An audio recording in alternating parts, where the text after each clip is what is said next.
Hello everyone and welcome! Today we will once again go back in time. Back to the ages before the first humans had foot on this world. So let's talk about the ancient Runeterra. Back in these ancient times, the deserts of Shurima were empowered with primal unchained magic.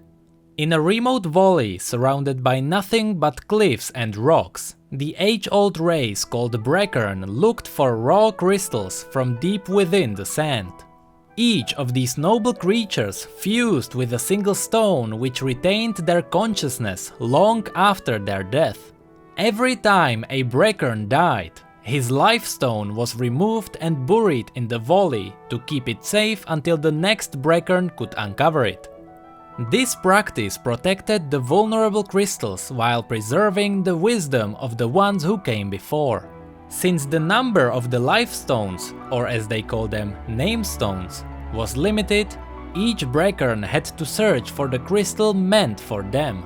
After they found their destined stone, they would bury themselves underground in order to fuse their memories and their bodies with the stone.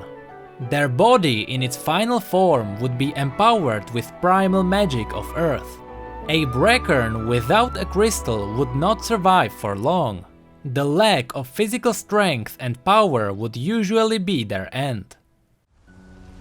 One of these creatures, called Skarner, spent many years searching for the crystal meant for him. Afraid he would die finding it, he grew more persistent in his search with each passing moon.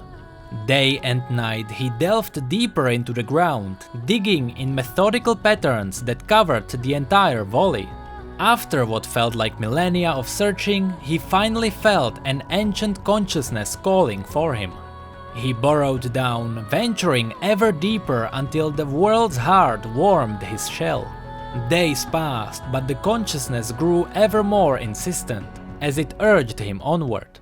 Finally, Skarner's pincers closed on a well-worn stone, and he heard a whisper at the back of his mind.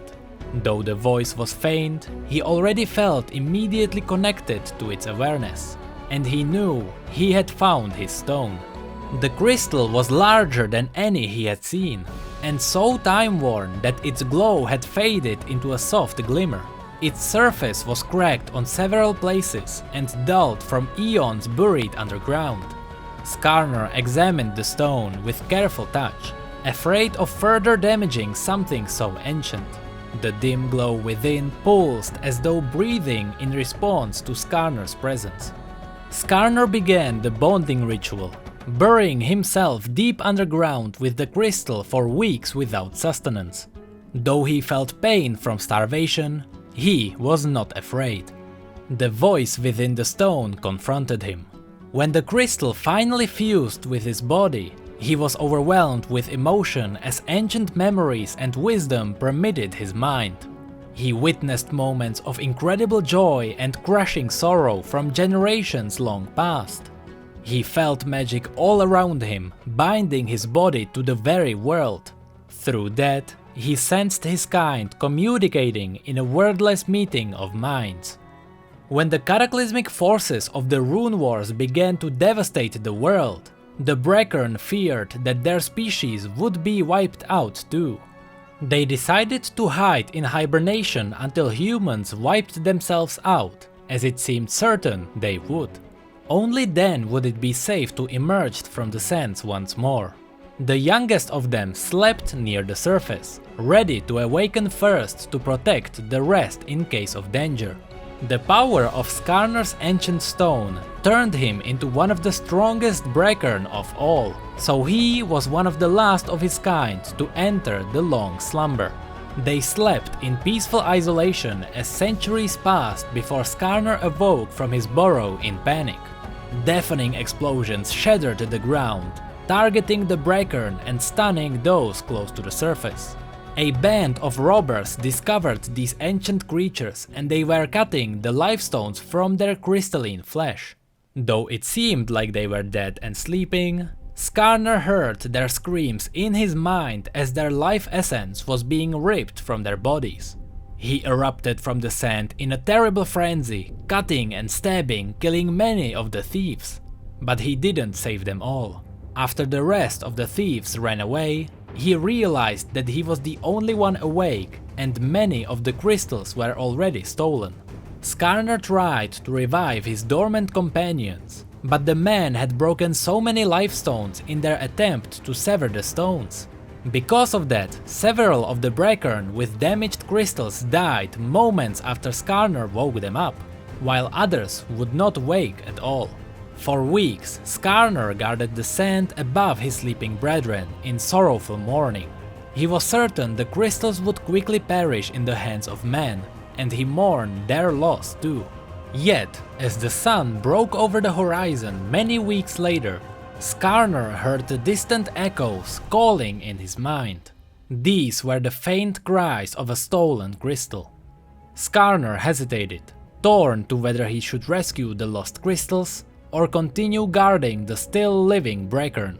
So after weeks spent erasing all the traces of the excavation, he went on his journey to find the lost lifestones. After some time, Skarner arrived near a human camp.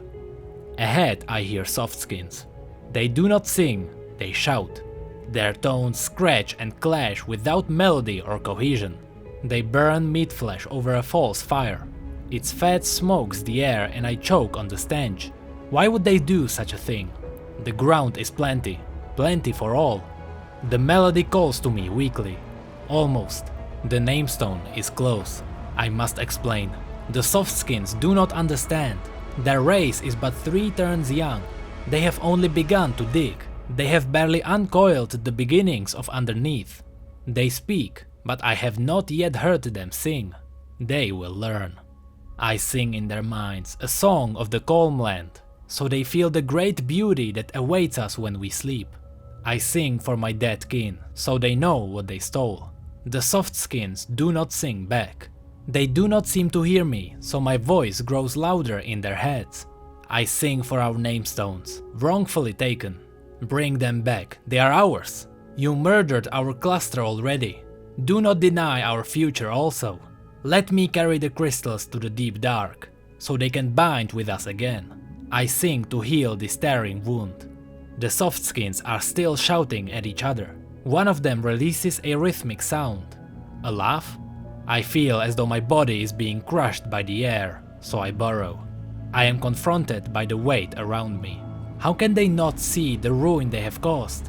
You are heartless. You are crude. How could you sever us like this? I will not let the softskins destroy us. At that moment, Skarner could take no more. Once again, he jumps from the sand, charging at the thieves. One of them threw a spear and hit Skarner's leg. It shattered on impact. You sing only death. I too can sing this song. Skarner released bright energy and crystals bursted from the ground, impaling some of them. Panic spread and the thieves started running. But Skarner was faster. He circled around them before leaping at another one. He split him in half with a clean cut. He then swept his stinger around, knocking some of them to the ground. The next burst of crystals marked their end. Last one remained.